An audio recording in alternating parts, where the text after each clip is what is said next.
আগামী 2026 সালের ফেব্রুয়ারি মাসের 12 তারিখ রোজ বৃহস্পতিবার 300 আসনে ত্রয়োদশ জাতীয় সংসদ সাধারণ নির্বাচন এবং একই সাথে জুলাই জাতীয় সনদ সংবিধান সংস্কার বাস্তবায়ন আদেশ 2025-এর উপর গণভোট অনুষ্ঠিত হবে। তফসিল ঘোষণার মধ্য দিয়ে বাজল নির্বাচনের হুইসেল, শুরু ভোটের দিন গণনা।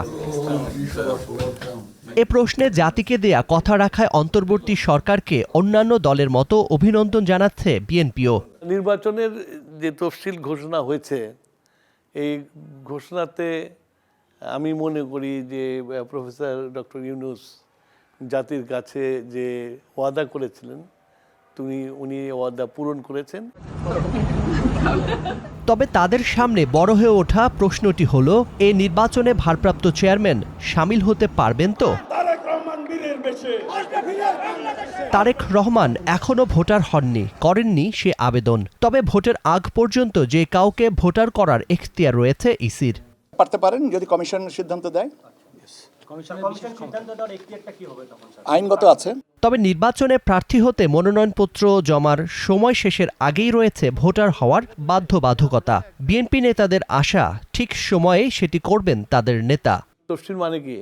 কবে নমিনেশন পর জমা দিবে, কবে স্ক্রুটনি হবে, কবে স্ক্রুটনির পরে প্রার্থিতা যোগ্যতা ঘোষণা করবে, তারপরে আমাদের পার্টি থেকে চিঠি যাবে, চিঠি যাওয়ার পরে তোমার এই মার্কা ঘোষণা হবে, মার্কা ঘোষণা হওয়ার পরে তখন প্রচারণায় নামবে।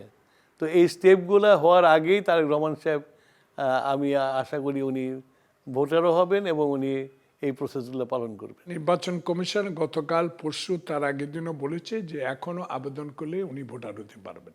অতএব এই বিষয়ে কোনো উত্তরের প্রয়োজন নেই, যখন উনি আসবেন তখনই ভোটার হতে পারবেন। এই এখতিয়ার সংবিধানে বলেন, সব কিছু বলেন, আরপিওতে বলেন, নির্বাচন কমিশনকে দেওয়া আছে।